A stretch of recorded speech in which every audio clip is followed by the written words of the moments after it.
the @WithLoveChuckie. Am I make sure? Okay, I just want to make sure I am on the correct live. I thought I could go live at another time, and I was on my other channel the whole time. So I am super excited.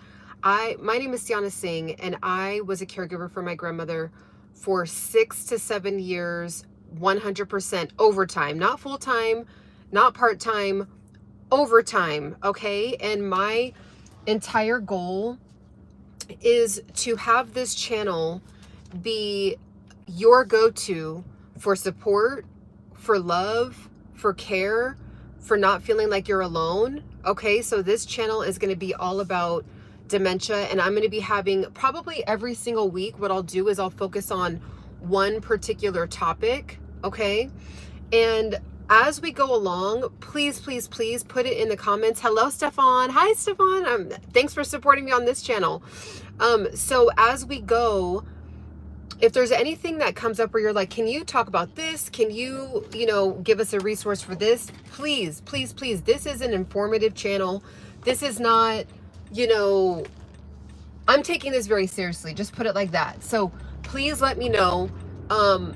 Even though I was my grandmother's caregiver for 7 years overtime, there's still things that I can, get sharp at again, or learn about even more, go more into depth on, because everyone's circumstances are different, but there is a lot of things that are, common amongst the journey of caregivers that are dealing with a loved one with dementia. Okay, so if you want to hear more about my journey, definitely watch my other videos. But what I wanted to talk about is something that I feel like not a lot of people talk about, which is the importance of taking care of yourself as a caregiver.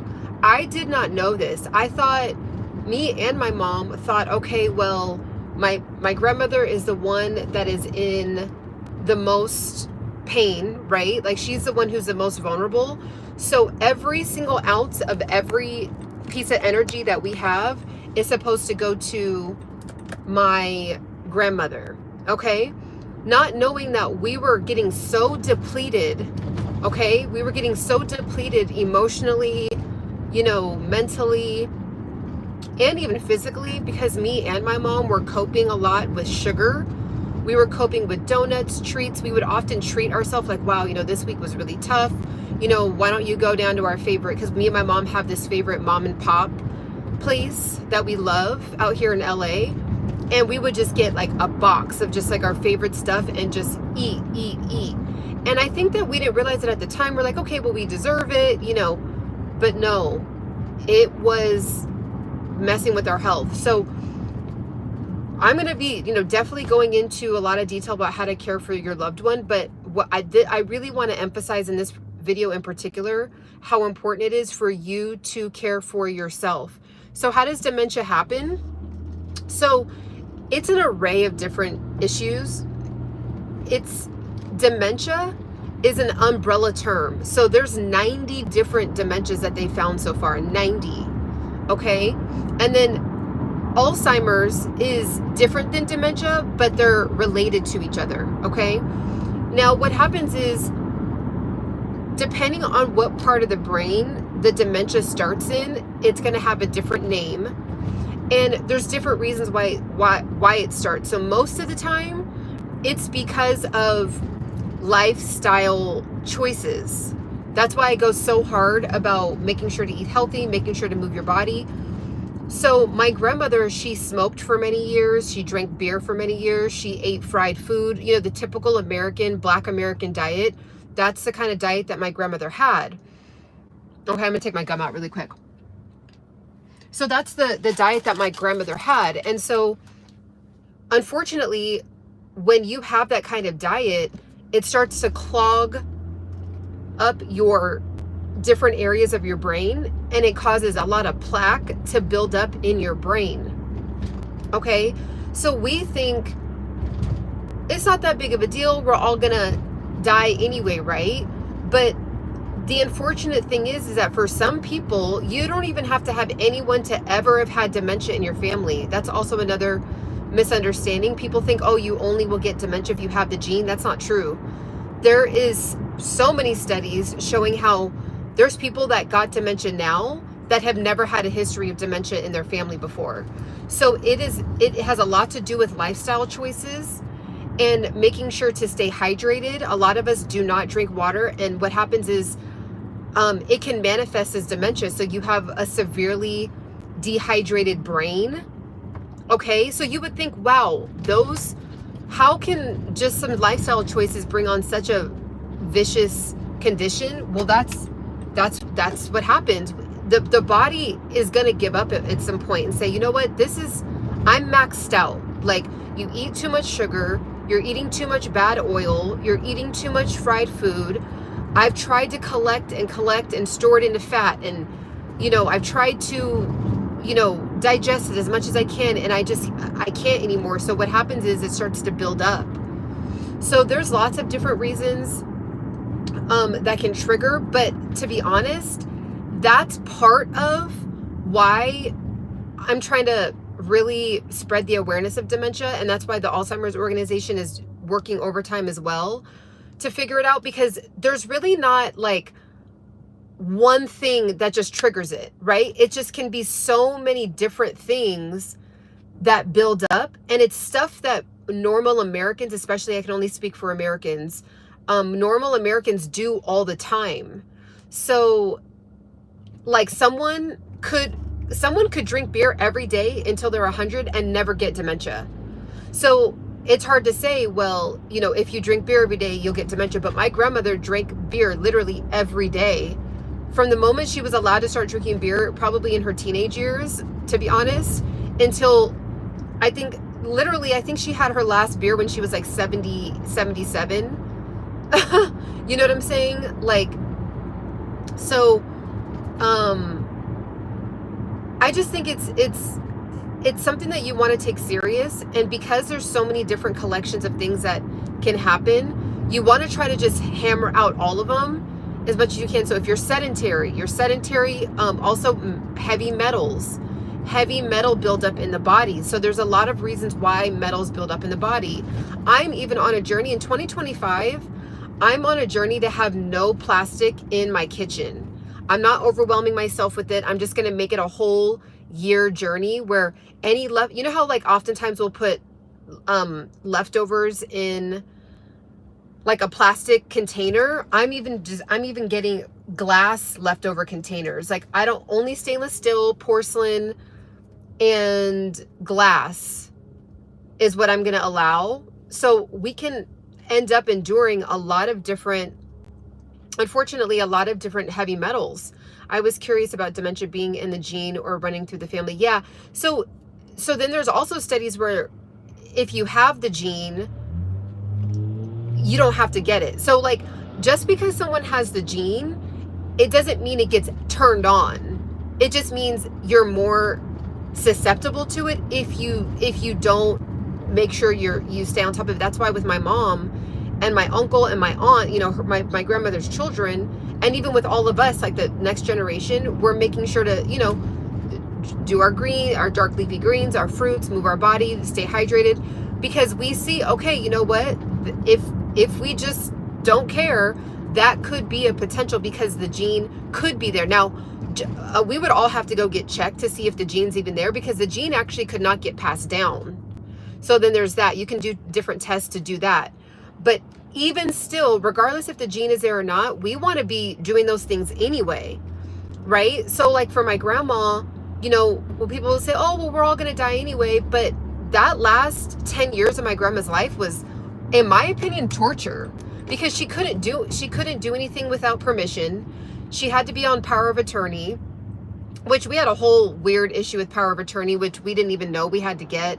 That's a whole nother thing. The second that your loved one shows signs of any kind of dementia or decline, you want to get them immediately on power of attorney, because what happened was with my grandma, we weren't able to get her on power of attorney really ever. My mom just ended up being able to have jurisdiction over her via medical. Like there was thankfully there was some kind of paperwork that my mom had filled out prior to my grandmother's decline, but we didn't understand. We're like, okay, yeah, we'll get power of attorney next year. We'll get power of attorney next year. And then all of a sudden my grandmother was too far along in her journey, and there's no way she could actually be considered by the court as having a sound mind to hand over her life decision. So even though you can tell that she needs a power of attorney, we waited till, because again, we had no idea. So that's why what I'm going to be coming out with is an entire guide. Like, hey, your loved one has dementia, boom, this is what you do. Step 1, do this. Step 2, make sure you have this in order. Step 3, it's going to be an entire guide. And then also what to look out for for beginning stages, middle stages, and last stages, right? And then even like the last stages, which is kind of like the hospice stage. Okay, so there's going to be, I'm going to be working on that, and I'll probably release that in like a couple months or so, but it's going to be very meaty and jam-packed with a crazy amount of information. So I want you to look out for that. Because it's a big deal, okay? And it's going to be insanely affordable, because I have no desire to be charging hundreds of dollars for something like that. So, but it's going to be a really, really meaty, thick guide of what to do, okay? So I just want to put that out there on what's to come with that. All right.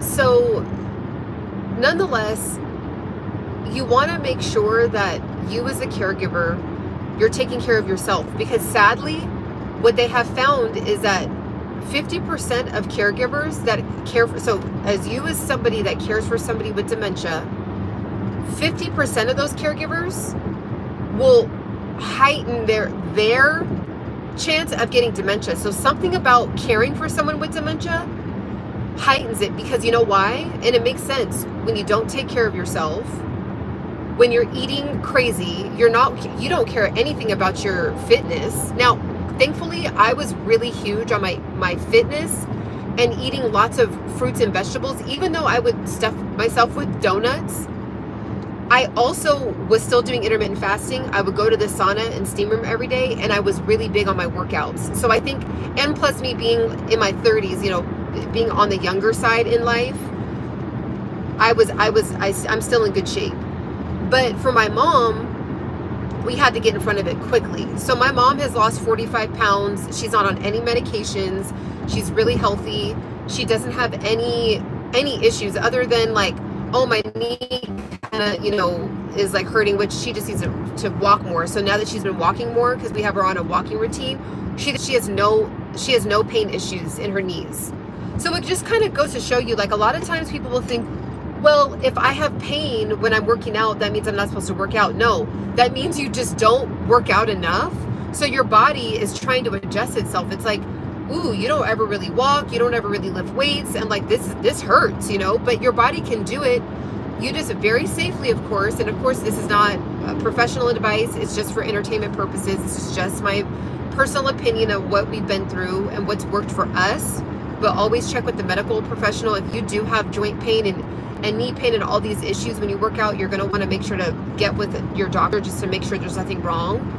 But sometimes, and most of the time, it just means you need to eat healthy and move more, right? And you'd be so shocked with how much your body is craving water, right? So a lot of times what's happened is we just neglect, like when you're caring for someone else, especially when someone has dementia, it's so massively difficult to care for someone that's an adult. When someone is an adult, oh gosh, what are they doing? When someone is an adult, right, and they like are sick. My grandmother was 5'11", so when we had to do, hygiene care and things like that, it was hard.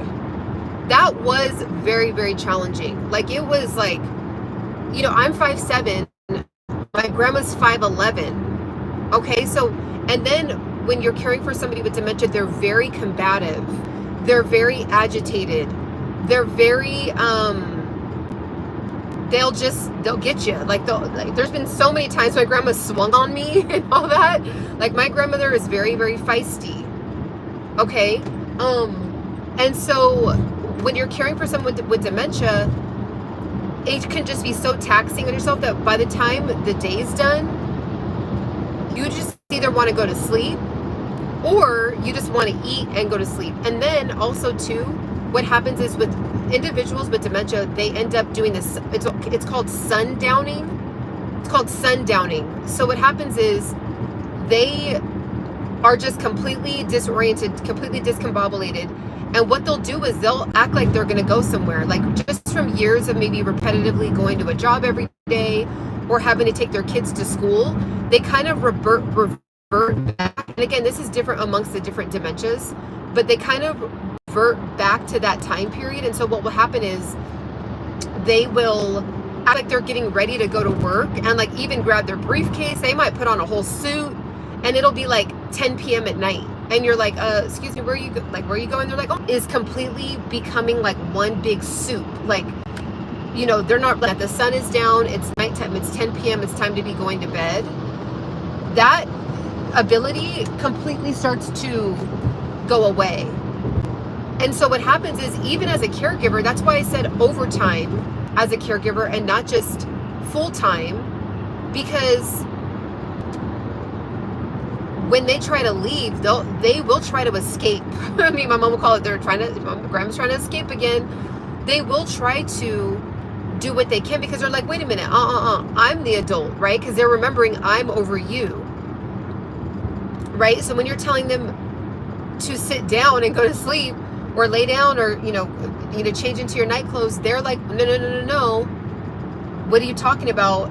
It's so pretty. I wish I could show you guys this scene right now. Look at that. I'm out of all that fog. But then like the way that the sun is coming in, it's just, oh my gosh, this is so pretty. Oh my gosh, I wish I could pull over. Wow, that is a really insane sight. Oh my gosh. I wish I could show you guys what this looks like. Wow.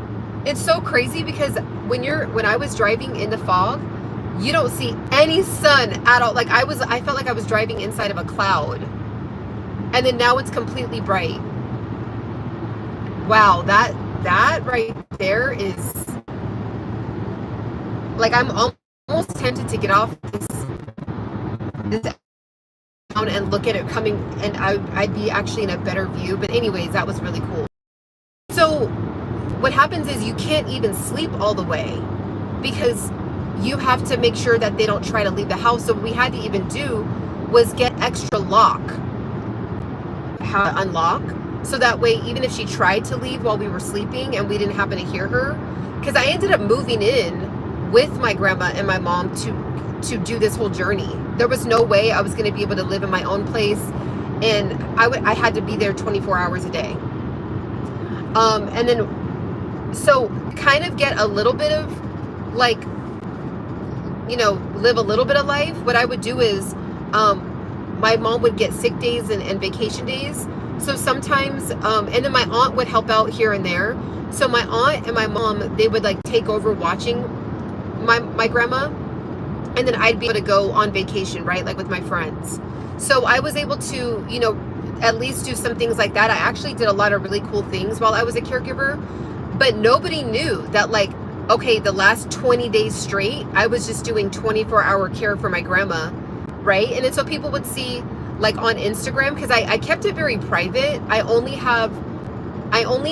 was showcasing my journey on my caregiving account. Now on my personal account, I would just show gym, food, vacation, you know, or like if I did go to dinner with my friends, like, you know, my social life. But but people wouldn't know, had no idea. So I was pretty good about like the traveling aspect. Like I got to do some really, by the grace of God, I got to do some really, really cool things while I was a caregiver, but I earned it. Because I would do like 30 days straight, barely any sleep, like just caring for my grandmother. So I say all that to say, please, please, please, do not live in your pride with this. Speak up. If you are struggling, if you are having a hard time and you really want to make sure that you are, you know, having some kind of break, you know, 30-minute break, 10-minute break. There is hospice, not hospice, it's called respite programs where someone can come and watch your loved one for you while you go, you know, and just, you can go get a massage, or you can just go to the park and walk around, or you can go to the mall and take yourself to a nice lunch, like, just so you can have some freedom. Because what happens is, a lot of times when people become a caregiver for their loved one, there is, sadly, people realize that you don't end up having as much help as you thought you would have. Like, you would think, as if someone that is in your family is that ill, that the whole family would rally together, and that's just not the truth. You know, and it's not all, you know, I'll do a whole nother video on that, but I didn't realize how many families go through that. Like, say if there's like a mother that got dementia, and say there's 4 children, right? So that mom, like, and she's in her 80s, she got dementia, and then she has 4 children that are in their 50s and 60s, okay? More than likely, just one will be like the main caregiver, and then 2 of them probably won't be involved at all, and then one might kind of like tap in here and there and say, hey, like, can I send you guys something, or what do you need? I didn't realize that until I started my caregiving page. So when I started my caregiving page, people were reaching out to me like, I'm completely alone. Family members are not like helping me out. So still reach out to the Alzheimer's. So if you are struggling with this, go to the Alzheimer's organization, type in just Alzheimer's organization on the internet, and get the 1-800 number that I'm sure is available somewhere on their main page, and talk to somebody and see what resources are available to you. There could be some programs you could sign up for that way you can get some free help. I'm not sure. I didn't end up ever taking advantage of that, but because we just ended up having a system between me and my mom, and then my grandma, like I said, or my aunt would like help out here and there. But it was like 99% me and my mom.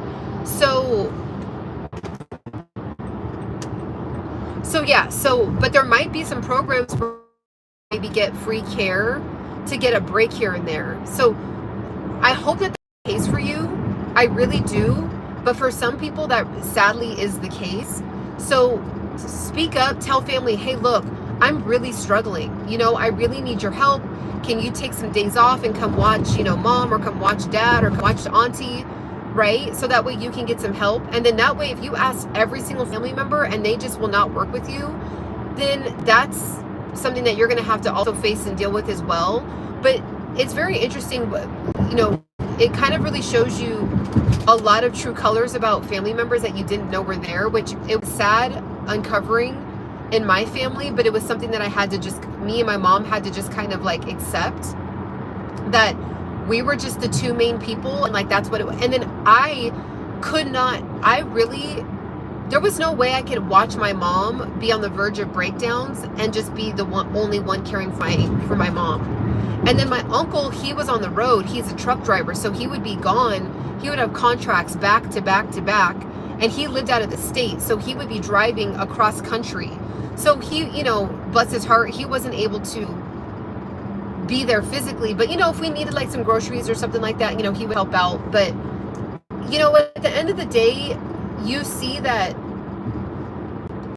there's a reason why people put their loved one in a home. And I think that that is actually a good option for people that really are not able to give the right amount of care to the loved one, because it is an overtime job. That's why there's 3 or 4 shifts. You know, they're 8-hour shifts, and it's like, okay, there's let's just say that there's like the 4 to noon shift, and then there's the 12 to 8 shift, and then there's the 8 to 4 a.m. shift, because literally that's how much care you need, 24-hour care.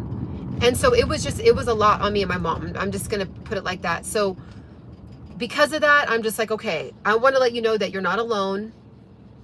And even if you want to get with people in the comments, you know, hook up with other people that are going through it right now, you know, you can even communicate with each other on in the comments or on the community tab together.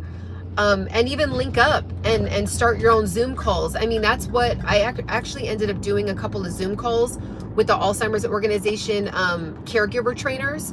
But unfortunately, I found out about that resource way too late. My grandmother was already basically on hospice. I think I got on that program maybe 5 months before she passed away. And the program was really to help people that were in their early to mid stages where they're very active still, but there's just, you know, they're hard to deal with. They're difficult to deal with. And there's ways and tips and tricks that you can, you know, care for your loved one. So that's what ended up happening with my journey. So I wanted to get on here and do a hello. My goal is to not really be driving around. I know on my other channel, I drive around a lot because it's more like, it's just a different energy. So, but I did want to make sure to take advantage of being able to go live now with you guys. I need to tighten this up. I want to take advantage of being able to go live with you guys now. And please, any topics that you want to know about, please talk about it. But I will be focusing on one thing per week. And we're just going to go on this journey together. And I'm excited about it. I'm excited to help people with this journey. I'm excited to help people get healthy. So I'm actually going to go on if anyone's interested, I'm going to go on my other page. My other page is Ciana Singh Embody, like embodying, Embody Pursuit. So Ciana Singh Embody Pursuit. So if anyone's ever interested, I will always have my other page linked down in the description. But I hope you guys have a beautiful day, and I'm excited to go on this journey with you, and we'll talk soon.